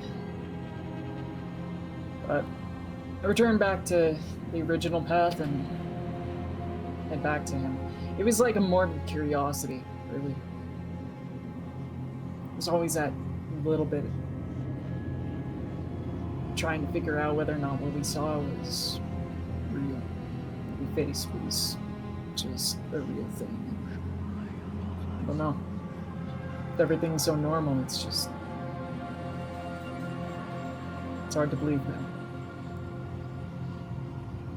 As you enter the main chamber in your rumination, there is Sheriff Kozad, just him, as he is He is waiting on his decrepit throne. And like a good trained Camarilla soldier, Camarilla soldier, I'm gonna go ahead and stop right at the entrance and go ahead and just take a knee to the man. Wait for him to address me.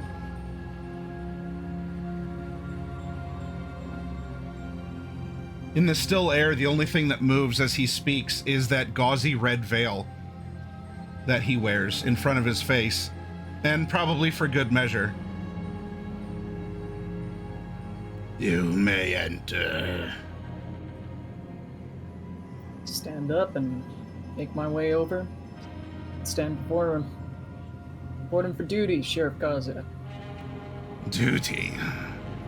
I suppose it is a duty to ask questions of your superiors. You're a curious man, Clyde McCoy. You've been searching for answers to questions you may not be actually thinking.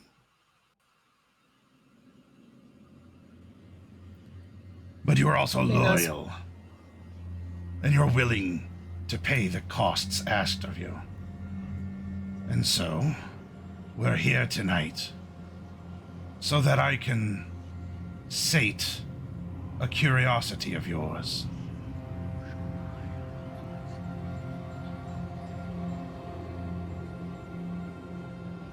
All right. I think I got it. I got one now. But I don't know if it's necessarily something that can be answered. What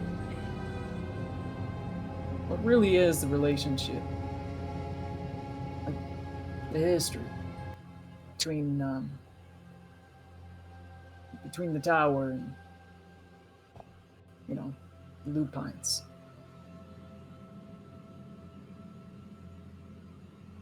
I know there's rivalry, but sometimes the way folks talk about it, it feels a little more nuanced. Kozed stands up from his throne and actually begins descending the steps down towards you. The relationship is tenuous. Walk with me, Clyde McCoy. He doesn't, Sure, yes. put an arm over your shoulder like your buddies, but he stands next to you. Yep. I'm walking next to him.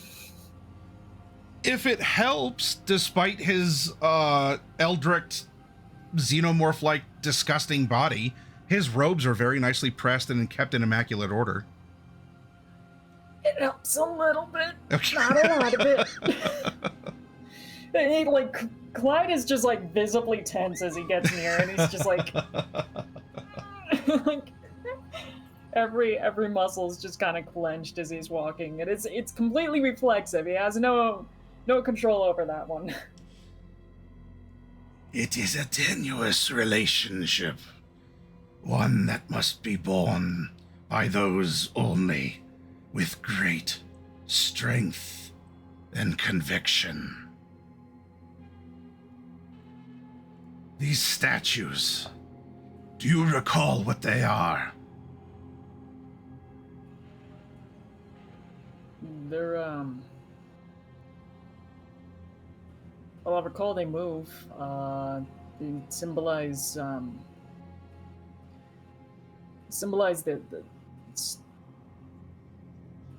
honestly, they remind me of that whole Atlas tale. They moved because of the traitor Voivode. They're not supposed to do that, especially because it undermines everything that we believe and everything that we are. He casts a curvy, pointed, long fingernailed finger at the bases are still kind of intact because it was the statues that moved.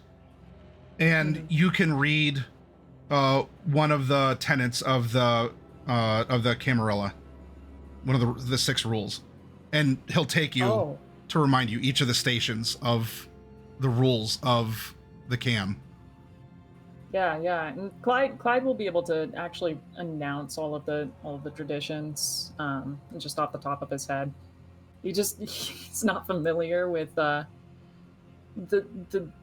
mean, he wasn't familiar with the statues entirely, they themselves, even though he's been there plenty of times before. He's kind of a one intelligence, head empty, no thoughts kind of guy. Yeah. But he'll recite them off the top of his head as he walks with Kazad. And good. You would do well to always remember these. Far too many forget. And when these are lost, everything comes tumbling down. Everything falls to ruin,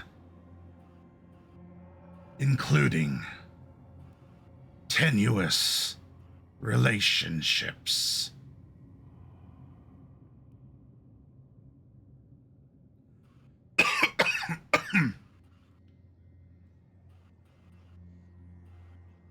He gives that pause. It's very much an ellipses.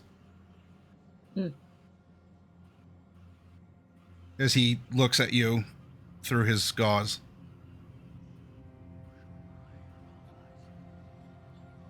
Relationships are important, and they require support.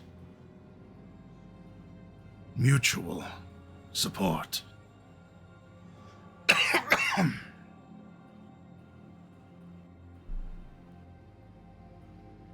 Those who give, get. Those who take will find themselves amid ruin and rubble.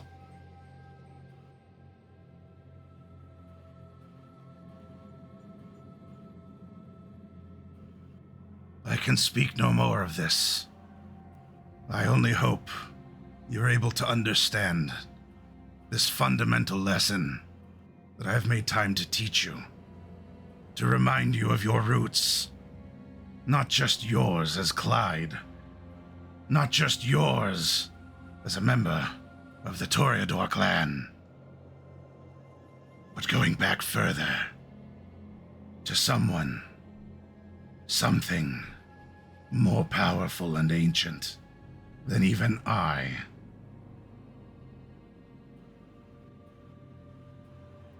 I think I'm picking up what you're putting down.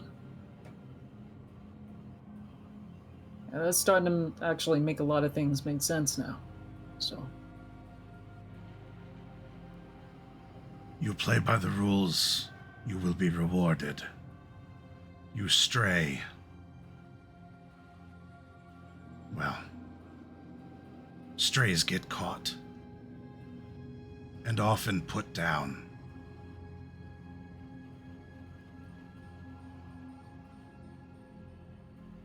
You can trust me to be on business, sir. Business, indeed.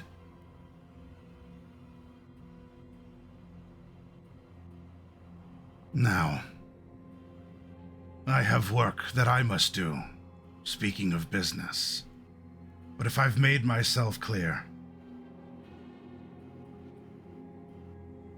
then you've had a productive business meeting, and one that I would not offer to many.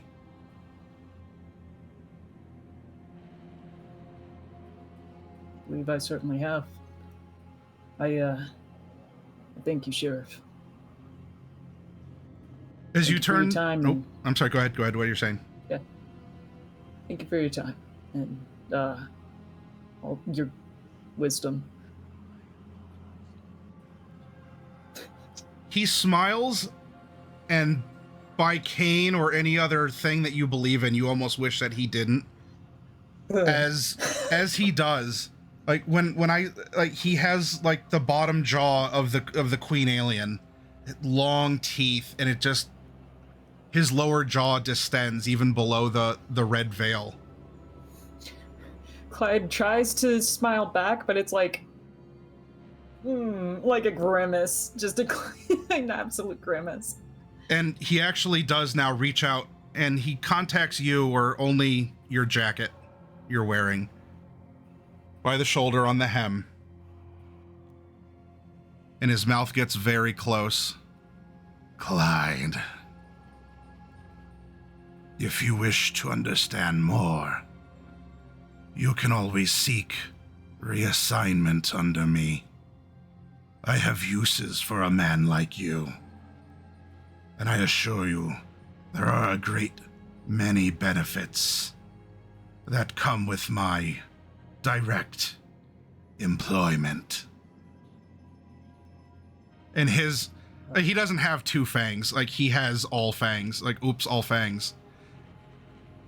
And as he's close, and every single one of those fangs is really, really near you. Does would that include looking like another sort of Damocles? A uniform for the job, as is proper. Yeah, that's what I thought. Thank you, sir. I will consider the offer. Thank you very much, Sheriff Cosat. I will consider it. Very good. I hope I don't see you again for a while. And certainly not by force. Certainly not, sir. He lets your jacket go, and he slowly walks with his hands behind his back to the throne as you're leaving. Once I'm out of earshot of the man, I'm just like, Clyde's like having a crisis. Like, well, that's I don't know. Oh my god. All right, that's never going to be a job I take. I am happy with the coterie. I'm happy with the crew. I am happy with my life. I am a happy man. I am good. I am a happy man. I am happy with my job. Well, fortunately, you do get to go home that night. And, I mean, if you want to share, he didn't tell you you couldn't. But we have another night, another vampire, and another strange thing happens to one Mr. Tyrone. Now, Tyrone, what has your unlife been since the events of Tabula Rasa? Your new normal? Are you doing the same thing that you did before, just with a bit more swagger? And also, while you're describing this, I would like you to tell me about some sort of a unique encounter that you had in the months between. Something strange, but something that you would have been able to, settle reasonably by yourself. Very well. Life kind of went back to what was considered normal. Still got that cool bodyguard job at that vampire club. Yep. Using that to help me stay connected to my people, and by that, usually getting some good blood from that by giving them little snack cakes. Aside from that, I guess the strangest thing going is that I ran into a mysterious stranger during one of my heroic patrols, trying to make sure damsels on the streets are taken care of, Okay. or the innocents are not messed with. And they were a giant woman with a stone-faced mask and carried around a cleaver. Basically beat the bricks off me for the most part and kept hunting me down for a few days until eventually, I guess I fought back hard enough that they nodded and left me alone. And this isn't just an early Halloween reveler, I presume. I mean, at first I thought it was like a few months early. It's just like, oh, wow, this is a little bit weird, but nope. Scary person in a poncho and a stone face mask. Yeah, well, that falls outside the normal unique company you keep with your herd at that. I presume you've never seen this woman before, or the mask. Not even close. And she roughed you up? She gave you a tough time of things? Oh yes, basically hunted me down. Seems like they go by nighttime rules since I was able to hide out in the sewers long enough to regroup, but eventually they just kind of pulled a Resident Evil 3 nemesis and kicked down those walls pretty quickly. How did you eventually lose this person? I got super pissed off and kept attacking them until they stopped. Did you actually defeat this person, or just beat him up and you hadn't seen him since? I think it was more of a draw. Okay. You bested this character in a draw and haven't seen her since. All right. That is very unusual. But you know what? That's unusual even among the other unusual things, because you stick to the streets. You hear things. You hear from your herd or just what you see. And while there's a usual assortment of colorful characters on the streets of Cleveland, there have been weird things happening. A little bit more illusion, delusion, derangement, oddities. Anecdotal, but kind of creepy how it's syncing up, and of course you had a very odd experience. But patrolling the streets, saving damsels in distress, it's an unfortunately nightly occurrence, which also means you have job security. So you're able to do that rather successfully. And does this sort of street level activity play into your feeding type? Yes, I would be an alley cat feeding type. Usually if I can't find someone to willingly give me blood, I usually attack those that are causing problems for others. Have you and Rose ever, like, tag teamed together? I'd like to think so. Okay. I literally just wrote in the Cleveland Kindred channel, I imagine Rose and Tyrone likely team up for their nightly walks on occasion. Okay. She has proved to be incredibly valuable during these expeditions, and I'd like to think that I'm the same. Unfortunately, I really wish she was there to see this giant woman, because now if I told the team this, they'd probably just look at me funny. We'll find out. Well, good thing for you. You got strong arms, both for your feeding type. Of course, in a prior feeding adventure, you ended up bowling a gang leader down an alleyway into the pins of the rest of his gang. So I'm sure that you and Rose have been able to do some cool like team up maneuvers. Oh yes, we got this one team up maneuver called Alpha to Zeta Gamma. Oh, how does that work? Well, generally, you're just gonna have to find out sooner than later. I like your style. All right, you're gonna have to show it off to me. All right. Well then, fortunately, there is no large woman with a stone mask. And it's you're under no particular duress. In fact, you don't even have to work tonight. This is an average night. You wake up when the sun goes down. Your undead belly gives a bit of a rumble, and you realize that it's probably a good idea to stave off the effects that can happen if you go too long without. So I want you to go hunting tonight. Where are you going?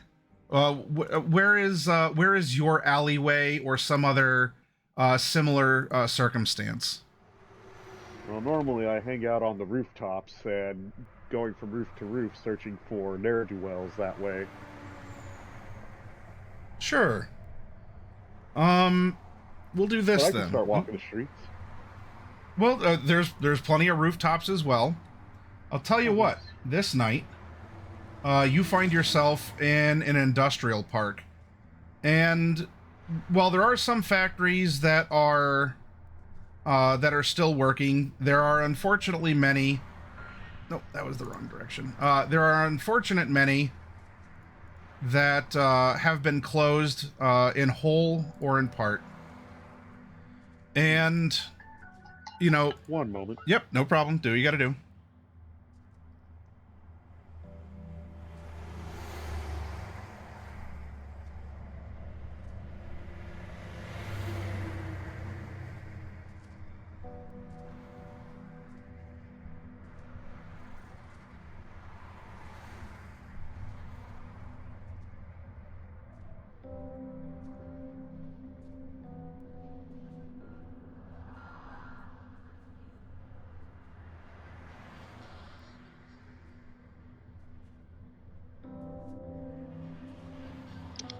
I'm sorry about that. It's- That will be the thing.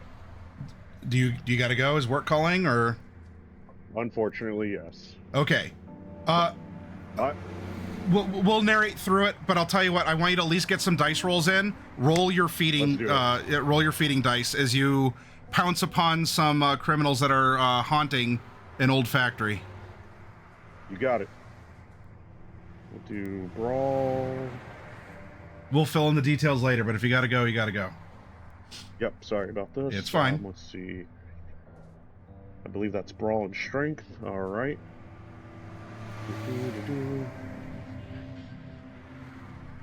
Okay, I click that, and then I click. Oh my lord! It's fine. You gotta build both parts of your dice pool and then roll it. All right. Pardon me.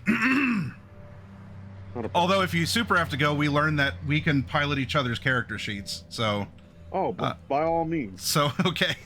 Yep, I'm just gonna have to go through a tutorial later to figure this out. No, I'll do that on my own. It's fine. It's a bit of a learning curve, but if Specs can hack into your sheet and roll it for you, then there we go. Yeah, I can handle this. You go do your job. Yes, I shall. Yep. Yes, I shall. Clean up on aisle 12. Be safe. Stay safe. And I'll play a homeless man. Thank you. All right. Goodbye, everyone. Thanks. Hi, Bel Muerte. All right, what is it? Oh, he's one of those. He's one. Okay. All right. Alley Cat Hunter. I'll take those ne'er-do-wells, and I shall face them and bring upon them proper justice. Role playing. Yeah. I'm gonna assume this is gonna be. Well, is he strength? You know, yeah, he's probably strength brawl. Yeah, strength brawl, and I presume has the specialty as well for grappling. Let me look. Click. Yeah, there it is. All right, we're all set. We got everything in there. All the dice are set. Bloop. Okay. Halt, felons! He calls out from above them. Dropping down, you get that, who are you? I'm Batman. And, you know, it's only two. The rest of you were setting an unreasonable precedent with all your fours. But considering this is, you know, a basic intro to the character and feeding scene, two's going to be enough as he gets the drop on one of, like, the scouts of the gang doing a patrol around. You know, takes a bite, doesn't kill the person, licks the wound, and, like, lays them down against the foundation of the building or something. They were intimidated by the length of my sword. And the girth. So he feeds, and